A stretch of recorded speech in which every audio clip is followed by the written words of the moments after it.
You are most likely thinking one of two things about me upon learning of my profession. Some of you probably picture a charming but jaded gumshoe with a fascination for finding the truth, a la J.J. Gitz from the film Chinatown. Others probably picture a grimy drunkard that preys on the victims of tragedy, promising them a closure that may not even exist to fund my lifelong bender. The truth is much less glamorous. I'm a failed police detective. After making one too many blunders, I opted to resign before my superiors had the chance to fire, transfer, or demote me. The skill set I developed as a detective translated well into PI work, so I joined a local firm in my hometown. The job really is a lot duller than most people realize. A lot of times, I worked with my country's DA office on their less important cases, gathering up information on low-level criminals. Other times, I was a glorified background checker for local business owners. It was mundane as hell, really, but it paid well enough to keep me in my decent apartment, so I never felt the need to quit. Not until recently, at least. 2 weeks ago, I decided it was time to retire a lot earlier than I had originally planned. It's been hard to find the words to explain my retirement, and I found myself questioning my own sanity because of what I uncovered in my final case. I figured writing my story as I remember it might be therapeutic, so now I'm here. A month ago, a woman of about 40 years named Marjorie Holden came into my office asking to investigate a possible disappearance. Mrs. Holden told me that her nephew, Aaron, had been out of touch for over 5 years and that she was worried he was in trouble. I told her to go to the police, but she figured they wouldn't take her claim seriously since she hadn't reported a possible disappearance until now. Turns out, Mrs. Holden was a member of a locally famous family. The Snells were well known in northeast Pennsylvania for their wealth as well as their dysfunction. They owned one of the most lucrative local businesses in the form of the Snell Foundry, a manufacturer of airplane parts that had originally become an industry powerhouse during World War II. Jackson Snell, Marjorie's grandfather, was the man who secured the contract with the US government. He died under mysterious circumstances immediately after the war ended. The death of Jackson Snell seems to have put a lasting strain on the family, and the dysfunction has persisted into modern era. Back to the case. Marjorie told me that Aaron had left over 10 years ago to go to college in Maryland, and he simply never returned. She believed that Aaron might have used his father's willingness to pay for his studies as an excuse to escape the family for good, and that Aaron's now deceased father simply didn't care enough to look into what his son had been doing before he died unexpectedly. Marjorie stated that she had some contact with Aaron after the death of his father, but that she hadn't heard back from him about her case, so she offered to pay me double what I usually received if I made her case my top priority. I agreed reluctantly. I found quickly that there wasn't much about Aaron to be found on the surface. 3 friends of Aaron's from high school that Marjorie had been able to identify told me he had, to quote, gone off the grid once he left town. Marjorie provided me his Facebook page, but that certainly hadn't been used in about 8 years. I called the university he attended, only to find out he had been kicked out for academic violations and personal conduct issues 3 months into his 2nd semester. To the untrained eye, the search for Aaron was FUBAR. However, I was able to discover that the email he used to set up his Facebook account was also linked to a YouTube channel. It seemed that Aaron had developed a fascination with urban exploration, and that he made a hobby out of videotaping his experiences investigating abandoned buildings and posting those videos online. His last YouTube video had been posted in February of 2011. I watched the last few videos that Aaron posted to his channel, and found something important in his next to last video. To celebrate 2,000 subscribers, I'm going to explore a place with some personal history. My dad owned a warehouse when I was a kid, but he died a few years ago and his business died with him. Thanks to him, there's an abandoned warehouse with my name on it, literally and figuratively. I called Marjorie and asked her if she had been to the Snell Foundry recently, to which she replied, no.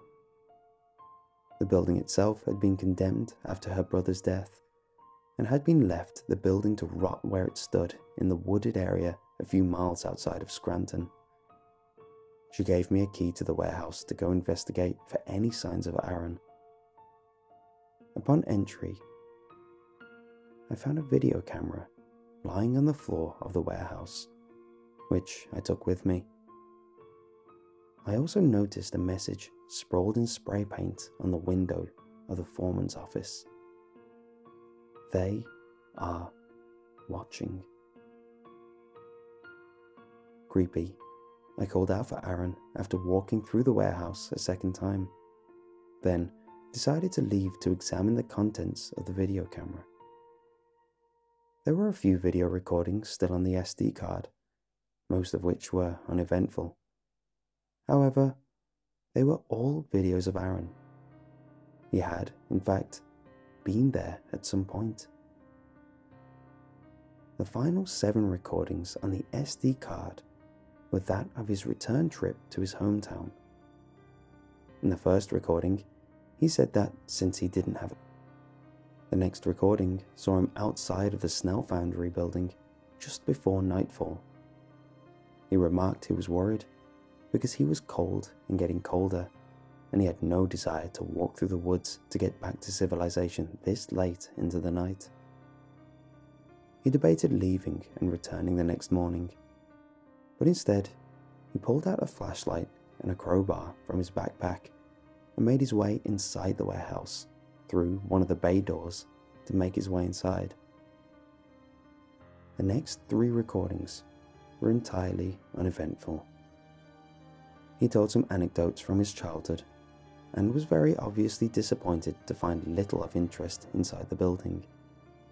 He started his 5th recording by examining the cryptic message that was sprayed on the window of the foreman's office.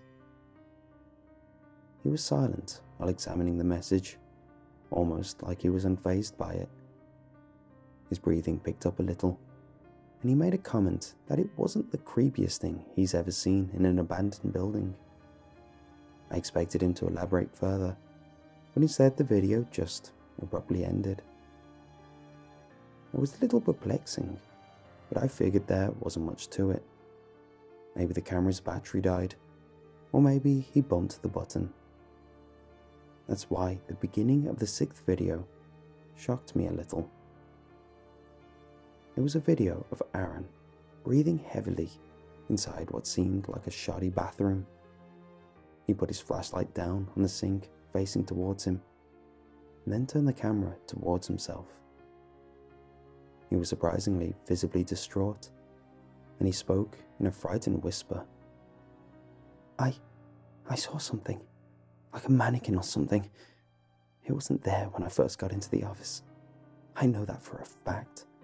It was literally 10 feet away from me, and looking right at me. I had questions. Why would there ever be a mannequin in a warehouse that manufactured planes? Plus, it sounded like it should have been right in plain sight when Aaron approached the office. Why hadn't he noticed it on the video? Why hadn't I seen it when I'd been there? Did the same person that put it there for Aaron remove it after Aaron had been there? I went back to the video of Aaron approaching the foreman's office, and I did not see anything relating to a mannequin at any point. I was horrified, just like Aaron was in the video. I really didn't want to watch the last recording on the SD card, but I had to. I was being paid to find out what happened to this kid, and it seemed like the answer may have lied on this SD card. I was very reluctant when I clicked on the last entry and watched it. The video showed Aaron walking silently in the bathroom of the truck's bay. From there, the only way he could get back to the bay door from which he entered was by passing through the area where he spotted whatever it was. He was completely silent since leaving the bathroom. He turned off his flashlight as he approached the corner and whispered into the camera, "This was where I saw it." He hesitated, but finally turned the light back on and found nothing where the figure had once been standing. He sighed with a mix of relief and fear. He was probably wondering what I was wondering, where it had gone and how it moved. Something was wholly wrong. He very slowly inched towards the office, knowing he had to pass right through that area to reach safety. It was entirely dark in the warehouse, save for his flashlight now. Night had fully fallen by this point, and what little natural light that had previously illuminated the warehouse via the skylights in the ceiling was completely gone. Aaron crept forward towards the office, and the warehouse around him was entirely silent. Aaron gasped and froze where he stood. I couldn't immediately discern why he did this, but it became clear to me very quickly that a figure was slowly passing by him from directly behind him. The figure was so close to him that it seemed like he and Aaron brushed shoulders. The figure walked into the light coming from Aaron's flashlight, but didn't acknowledge the petrified Aaron's presence. Obviously, this person should have noticed Aaron, considering Aaron was providing the only discernible light source in that part of the building and was breathing very heavily. But he didn't acknowledge Aaron. It was difficult for me to get a clear view of this figure, as the camera was jumping in and out of focus. But from what I could tell, he was just a normal person. He seemed to be wearing overalls, but I honestly can't be sure. Aaron turned his flashlight off once the figure moved to its right into the foreman's office. Once the video turned off, I thought the video ended. It was entirely silent for about 40 seconds. I was startled when Aaron began whimpering quietly after this long period of silence. I'm not fully sure of what happened in the darkness, but from what I could gather, he had moved forward in hopes of reaching the exit and wound up at the door of the foreman's office where the figure had just entered. Aaron's sobbing got slightly louder, but then immediately stopped when a rustling emanated from his right. There was a brief silence that seemed to last eternities before it was finally broken again. "Hi, Aaron." The voice was quiet but shrill, almost like that of a small child. Aaron immediately screamed and dropped the camera. It seemed as if whomever or whatever was in the office had lunged at him, because seconds after Aaron's scream, I heard a piercing screech and the sound of heavy footsteps banging rapidly against the concrete floor of the warehouse. Other than the sounds of Aaron's distant pained screams scattered throughout the next 15 minutes of the video was dark and silent for about 29 minutes after Aaron dropped the camera. Then, the video ended once the SD card ran out of space. Unfortunately, I have no answers for you. I immediately gave the SD card to the police, since this is clearly something much more malicious than just a young man being estranged from his family. I gave the police a statement and gave them the contact information for Mrs. Holden, and then I asked for them to not contact me in regards to this case unless I was entirely necessary.